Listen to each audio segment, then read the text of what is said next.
vocês hoje e o tema que nós vamos tratar é a certeza de que Deus não abandona ninguém.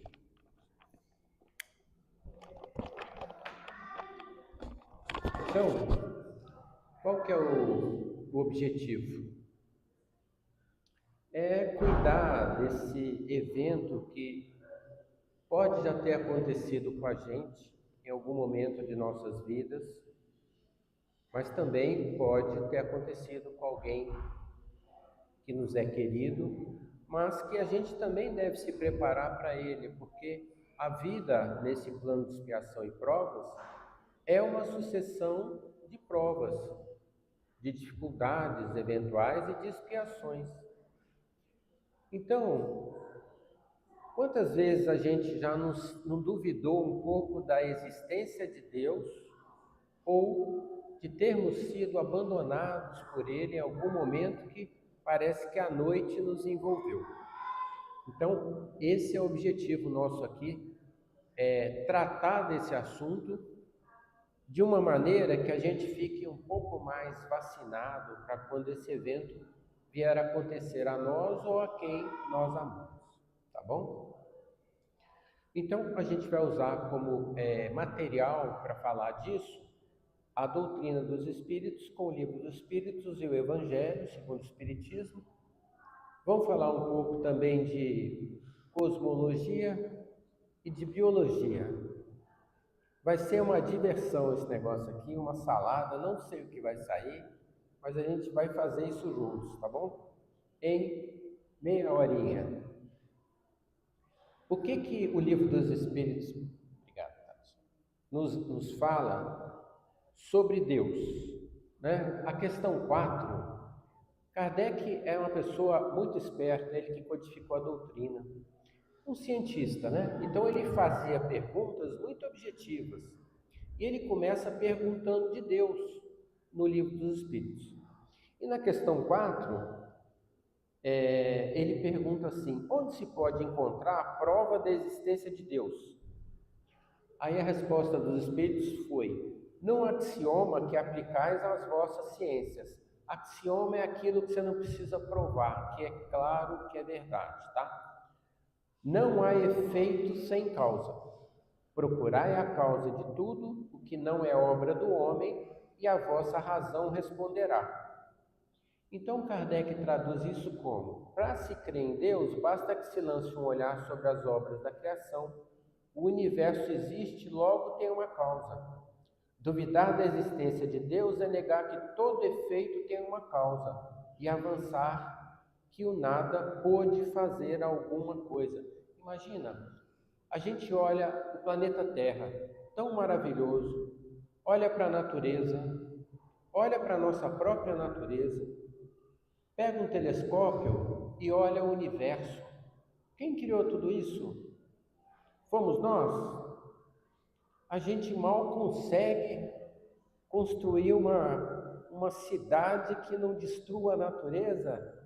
Como que a gente conseguiria criar um planeta, criar um ser vivo? A gente não sabe o que é vida até hoje, né? Então a resposta é muito interessante. Então vamos pensar nisso.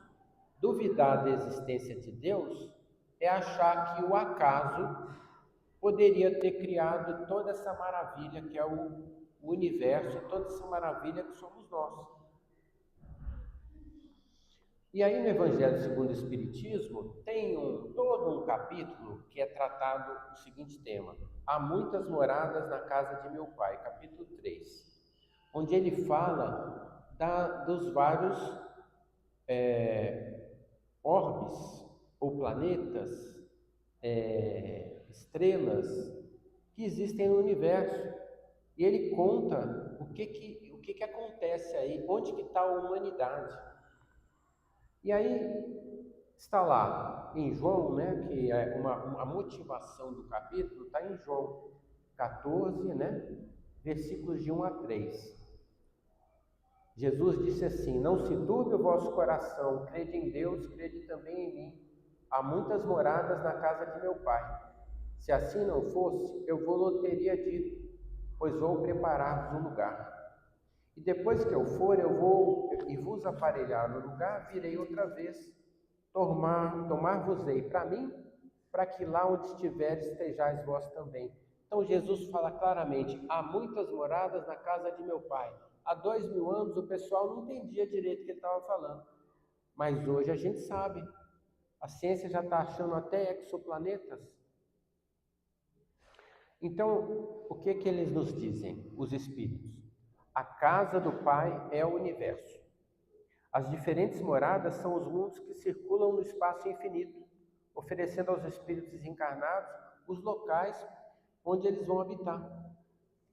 Enquanto certos espíritos culpados erram nas trevas, os felizes gozam de uma luz resplandecente e do sublime espetáculo do infinito. Olha que maravilha! Aí vamos falar um pouco de cosmologia, tá? Vocês já ouviram falar no James Webb? É um telescópio que foi lançado em 2021, aqui perto do Brasil, na Guiana Francesa. Ele tem essa carinha aí. E esse danado, ele foi lançado porque o Hubble, que já está há muitos anos, ele tinha um limite de visualização das galáxias. E o James Webb avançou esse negócio um monte. E a gente conseguiu ver galáxias muito mais distantes. E o que aconteceu? O que o James Webb contou para nós? Que existem cerca de 2 trilhões de galáxias. Gente, só para lembrar, tá? Galáxia é a cidade. Ela tem um monte de sistemas solares, que são as estrelas e os seus planetas, que seriam os condomínios, tá bom? Então, quantas galáxias o James Webb conseguiu contabilizar? 2 trilhões. Cada galáxia tem cerca de 200 a 400 bilhões de estrelas. E cada sistema solar de cada estrela tem cerca de 8 planetas. Se a gente fizer a conta, dá esse númerozinho pequenininho aqui, ó, de planetas no universo. E todos eles são habitados, os espíritos dizem isso. O homem acha que habitado é só quem tem carne e osso. E o Haroldo diz muito bem, na próxima encarnação, eu vou perguntar para onde eles quiserem me mandar, se os corpos das pessoas naquele planeta têm intestino. Se tiver, ele vai pedir para ver se não dá para botar no melhorzinho. Porque quem tem esse corpinho orgânico que é tão bonito, a gente está na base, tá? A gente está na 5ª série da evolução. Amanhã eu vou mostrar isso aqui para vocês também. Então, dá um oi para ele. Tem um monte de extraterrestre, inclusive está aparecendo aí vídeos, né, que estavam escondendo. Vocês vão ver daqui a pouco, vai ter foto de extraterrestre aí. E vocês, quem aqui não acredita em extraterrestre? Tem alguém que não acredita? Porque, gente, todos nós que estamos aqui amamos um extraterrestre. Quem é esse extraterrestre que a gente ama tanto? Daqui a pouco eu vou contar. Então, todos os corpos celestes que flutuam no universo são habitados. A espécie humana abrange todos os seres dotados de razão, que povoam os inumeráveis mundos do universo. Então, em todos os planetas, estrelas, satélites, tem espírito habitando. E todos eles são considerados a espécie humana. Por mais que uns sejam mais bonitinhos, outros mais feinhos, não tem problema. E uma pequena fração encontra-se na Terra. E a gente fica discutindo se somos nós os únicos seres inteligentes do universo, né? Aí eu fico pensando, os espíritos evoluídos ficam assim, meu Deus. Ai, a ele aqui. O extraterrestre que a gente ama. Jesus é extraterrestre, né? Porque ele construiu a Terra. Não sei se vocês sabem, mas a doutrina espírita conta essa história. Quem construiu a Terra? Jesus, com seus arquitetos e engenheiros siderais. construíram o planeta Terra de uma massa incandescente e fizeram toda a estrutura de vida, as plantas, os animais. Trabalharam 6 dias fazendo isso. No 7º dia foram descansar. Aí o que aconteceu?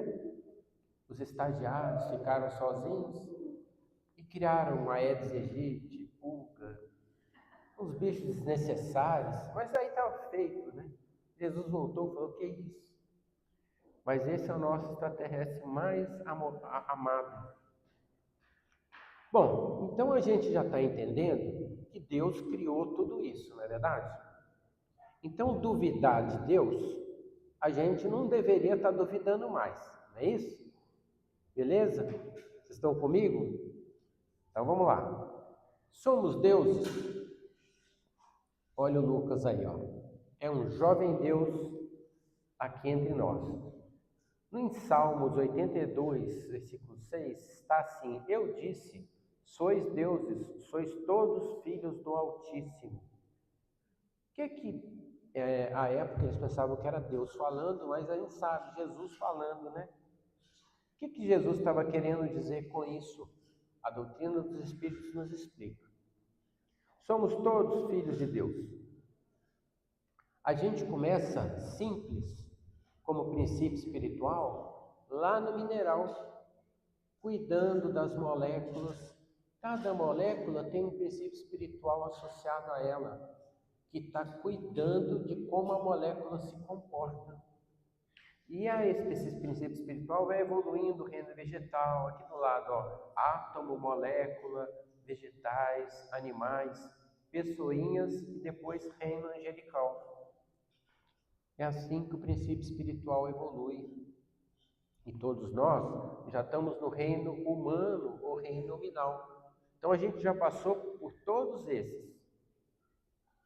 Agora, a gente é isso, reino nominal, espírito imortal humano. Mas a gente não tem só isso. Depois vocês vão ver. Aliás, não, daqui a pouco. Somos deuses para o nosso corpo. Agora vamos falar de biologia, hein? Temos gente que estudou biologia aqui. Vou perguntar: vocês acham que vocês são só humanos? Aí alguém pode pensar: meu cunhado não tem nada de humano. Mas não é isso que eu estou falando. Estou falando de todos nós. Olha que interessante. Eu vou falar o número de baixo que é melhor. Um adulto médio, ele tem cerca de 30 trilhões de células humanas e 39 trilhões de micróbios em nosso corpo. Sem os micróbios, a gente estava lascado, a gente não funcionava. E tem mais micróbio do que ser humano, células humanas. Olha que coisa linda. Então nós somos um grande condomínio. E sabe quem esses micróbios e células obedecem? Nós, eu, espírito imortal. Então, se eu tiver brigado comigo mesmo, o que é que o condomínio pensa? Ih, o chefe está bravo, está invocado, hein? Ah, o chefe está depressivo, não quer nem saber de nada. O que acontece? Os micróbios já se animam, as células se reproduzem errado, começam a aparecer probleminhas no nosso organismo. Quer ver um exemplo disso? Quem não foi lá na juventude, aquela pessoa apaixonada, encontrou sua alma gêmea, que depois nem se lembra mais o nome, mas naquela época era alma gêmea, se amavam profundamente, ia no cinema, errava o lugar, tomavam a chuva, assistia o filme todo molhado, voltava para casa nem um espirro, não tinha problema nenhum, porque era tanta energia que a gente tinha de amor, que podia chover, cair raio, nada acontecia. Hoje, quase com 70 anos, pega um ventinho lateral e já começa a tossir, né? Então, assim, é a questão, o que é que mudou? Essa energia do controle do ser imortal sobre seu corpo. Percebem a nossa responsabilidade? Nós somos deuses das nossas células. Cada célulazinha dessa tem um princípio espiritual, é uma vidazinha, que se a gente fizer ela agir do jeito que tem que ser, ela vai aprender melhor. Porque se deixar ela por conta própria, ela vai virar o que ela quiser. Aí o que vira? Doença para nós. Não é isso, gente? Entenderam até agora? Então, primeiro, Deus existe? Existe. Deus está no universo inteiro? Tá. Deus está em nós? Também está. Porque Deus está cuidando de tudo. Deus cuida das leis físicas do mundo e das leis espirituais. Então Ele está cuidando de tudo, nós estamos imersos nele. Na nossa consciência de humanos, a gente tem as regras da lei de Deus. Por isso que quando a gente faz aquela coisa errada, não faz assim, O que é o É a consciência imortal conectada com Deus, e Deus está só ali, na paz, olhando a gente. Sabe por quê? Deus é tão sabido que Ele sabe que a gente aprende muito mais fazendo bobagem do que fazendo coisa certa. Não é verdade? Mas o que é esperado do homem e a mulher de bem? Que a gente faça cada dia menos bobagem e cada dia um pouquinho de coisas mais certas. Não é assim? Mas a gente é teimoso, né? A gente gosta de fazer bobagem, mas tudo bem, é livre-arbítrio. Aí a gente quebra a cara, volta todo machucado de espinho, volta para o caminho e Deus está ali acolhendo. Deus julga a gente? Não. As leis estão aí, existem, para que a gente as siga. Tá bom? Bom, deixa eu seguir, senão eu não termino aqui. Então já me convenci que Deus existe. Agora vem a questão, por que Ele me abandonou? Está pesado a vida? Tem problemas que eu não estou conseguindo lidar? Parece que Deus me abandonou. Aí veja só, o que a doutrina nos diz? Deus não nos abandona, a presença ininterrupta da providência divina. Nos momentos de profunda dor e isolamento, o ser humano costuma experimentar um sentimento de solidão, questionando se foi esquecido por Deus. O Espiritismo nos esclarece que esse abandono é uma ilusão da percepção humana, porque nem tem como Deus nos abandonar se Ele é conectado intimamente até às nossas células. Não tem como, não existe essa possibilidade. Deus não criou a humanidade para depois deixá-la à própria sorte. Ao contrário, Ele está em toda parte, tudo vê, a tudo preside, mesmo as coisas mais insignificantes. O reino mineral é controlado por Deus. Mineral. O universo está mergulhado em um fluido divino que permite que nossos pensamentos e necessidades repercutam continuamente no Criador. Então, se você estiver brigado com Deus, aí você pensou, Deus, com raiva, pronto, Ele já ouviu. Aí você fala, não, mas Deus, Pai de infinito amor, Ele está ouvindo. Não, você está com raiva. Não adianta eu falar daqui para fazer prece de fariseu, não adianta. Por isso que Jesus não gostava muito dos fariseus, sabe? Ele falava assim, olha, façam o que eles falam, mas não o que eles fazem. Então, só rapidamente aqui, qual é o significado das provações e do silêncio, né? Os períodos de dificuldade, a gente interpreta como a ausência de Deus, mas na verdade são momentos de aferição dos nossos valores e o nosso aprendizado espiritual. O nosso caminho, basicamente, a gente erra bastante, aí o ideal é que a gente se arrependa para parar de errar. Aí, o que a gente fez de bobagem vira expiação. Ou seja, eu vou ter que sofrer alguma coisa para reparar aquilo que eu fiz de mal. E tem prova, eu vou estudar que nem uma prova. E quem nunca fez uma prova, por exemplo, um vestibular, que não sofreu para estudar e não sofreu para fazer a prova? É ou não é? Você ficou ansioso, você suou, você passou mal, o estômago doeu e fez a prova. Então, assim, tem sofrimentos que não é porque você fez um mal a alguém, é porque é da prova, é natural. Aí, rapidamente, qual que é o significado das provações e do silêncio de Deus?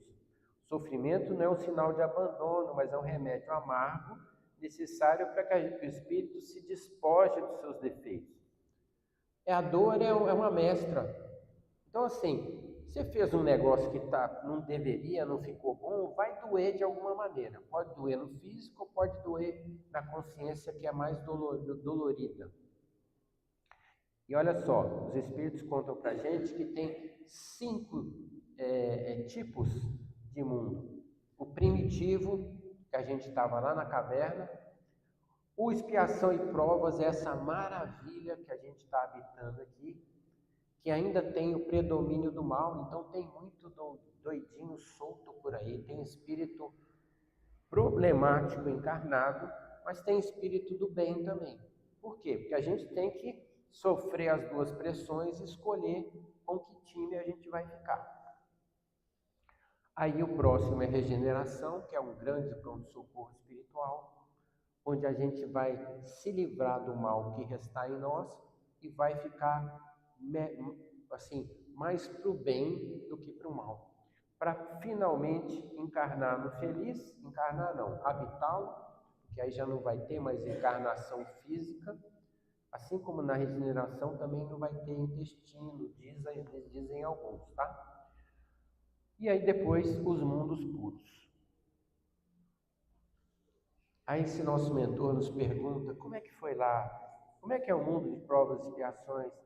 Bem tranquilo, bem tranquilo. E a gente sabe disso, né? É todo dia. Assistência dos benfeitores. Deus é tão bacana que Ele nos dá uma série de espíritos amigos, amorosos, para nos ajudar nessa jornada. Você fala assim, mas por que me abandonaste? Aí seu anjo da guarda está assim, ô Jesus, ô Jesus, te abraça. Ele te abraça e você ali, você me abandonou, Deus. Não abandona, porque a gente tem um anjo guardião. E ele nos ajuda a nos encaminhar na nossa missão, na nossa vida. O que acontece? Eu tenho o anjo guardião e tenho 10 obsessores. Quem arrumou os 10 obsessores? Foi Deus? Não, né? Foi quem? A nossa criatividade. Porque a gente é criativo. E quem que é o maior adversário de nós mesmos, gente? É aquele obsessor mais feroz que eu prejudiquei para danar na outra vida? Não. Eu olho para ele todo dia de manhã, quando eu vou no espelho, lavo o rosto. É verdade? E aí o que eu faço com esse adversário? Eu brigo com ele.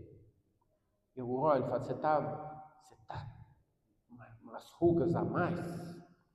Você foi mais bonito? Não, a gente não devia fazer isso, espezinhar a gente mesmo, porque eu sou a única criatura que eu terei para a eternidade. Todas as pessoas, todos nós aqui, iremos ficar juntos um tempo e depois vamos cada um fazer alguma coisa. Mas eu vou ter eu mesmo para todo sempre. Então é melhor que a gente comece a fazer um refrãozinho de uma música, de um conjunto bem chinfrim, mas a música é legal. Pega de manhã, lava o rosto e canta assim, ó. Eu me amo, não posso mais viver sem mim. Você não pode mais viver sem você. Para de se espezinhar, para de se atrapalhar. Chega, os obsessores já são suficientes para te perturbar um pouco. Não precisa de você. Então, mesmo como o homem tapa os ouvidos às boas inspirações, o seu protetor nunca o abandona. Ele fica de lado, esperando você sair da fase marrentinha e voltar para a luz, tá bom? E a gente, além disso, conta com o apoio de familiares, espíritos familiares e benfeitores. E, finalmente, gente, a prece como elo de ligação. A prece é uma ferramenta essencial para perceber a presença divina nos dias cinzentos. Ela não tem como objetivo revogar as leis de Deus, mas sim buscar a força moral, a paciência e a resignação necessárias para vencer as dificuldades. Pela oração, o homem atrai o concurso dos bons espíritos que o sustentam em suas resoluções e lhes inspiram ideias sãs. Então, a prece, ela é a forma que a gente estabelece a conexão com Deus. Porque Deus está ali. Jesus também está ali esperando, querendo saber o que a gente quer. Lembra que no Evangelho, toda vez que vinha alguém pedir um milagre para Jesus, o que Jesus perguntava a uma pessoa? Que queres que eu te faça?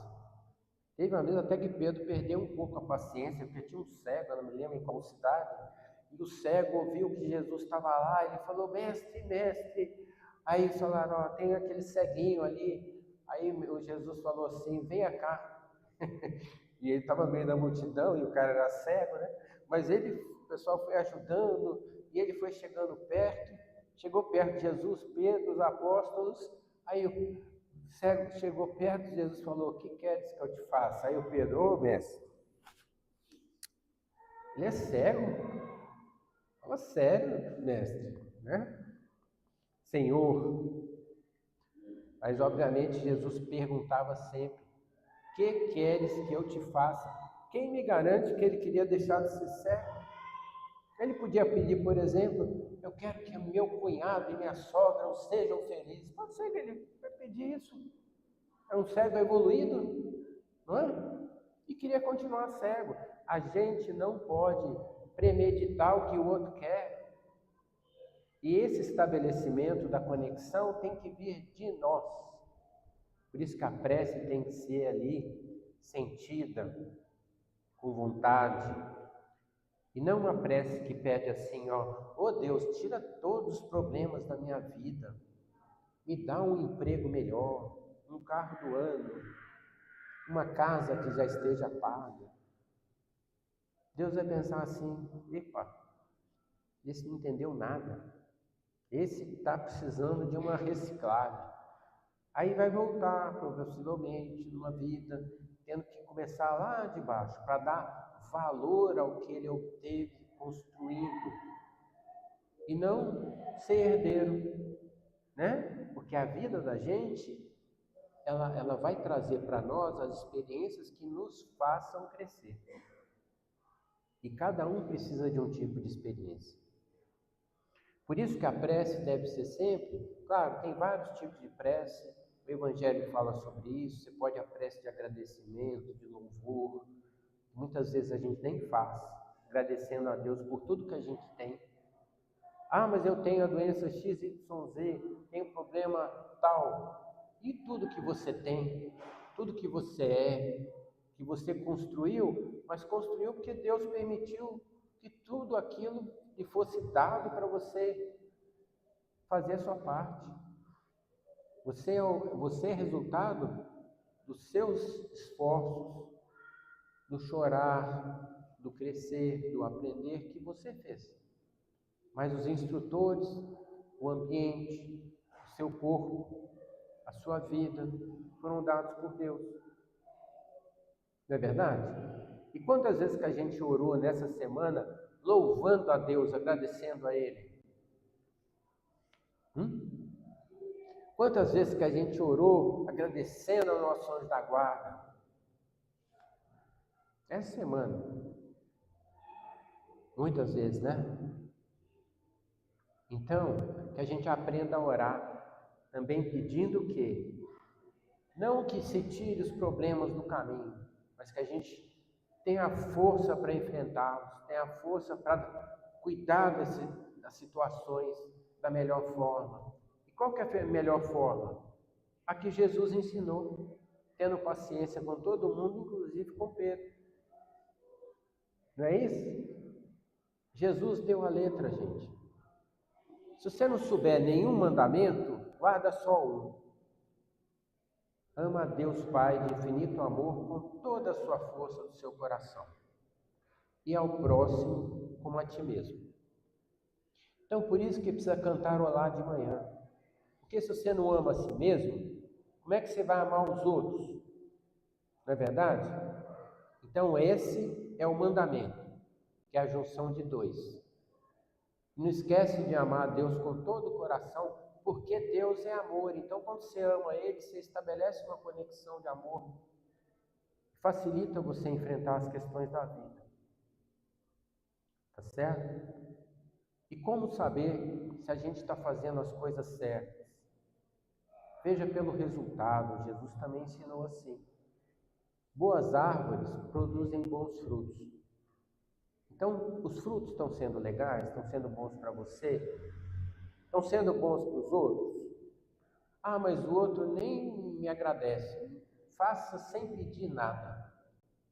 Porque se você depender do agradecimento do outro para ser feliz, você se lasca. Sua felicidade vai ficar dependendo dos outros.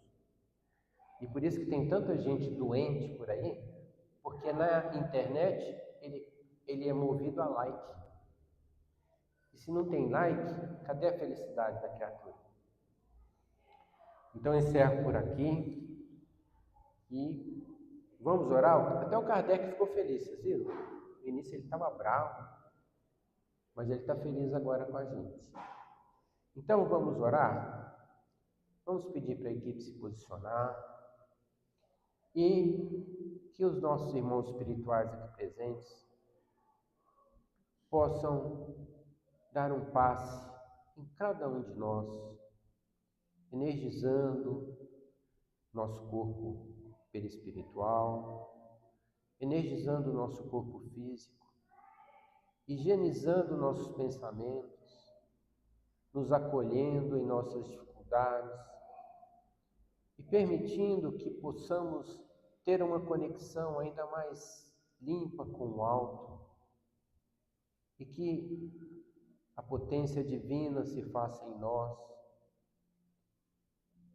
nos curando naquilo que puder ser curado no físico, nos curando na área emocional e nos trazendo à nossa mente a paz de espírito, a vibração de amor que emana dele. Que a gente aprenda com as dificuldades e que a gente possa acolher as nossas dificuldades também, sem julgamentos, trabalhando para melhorar todos os dias e que, se for permitido pelo alto, que as nossas doenças físicas possam ser curadas neste momento e em tantos outros que viremos a vivenciar com paz, amor e harmonia em nossos corações. Que assim seja, graças a Deus.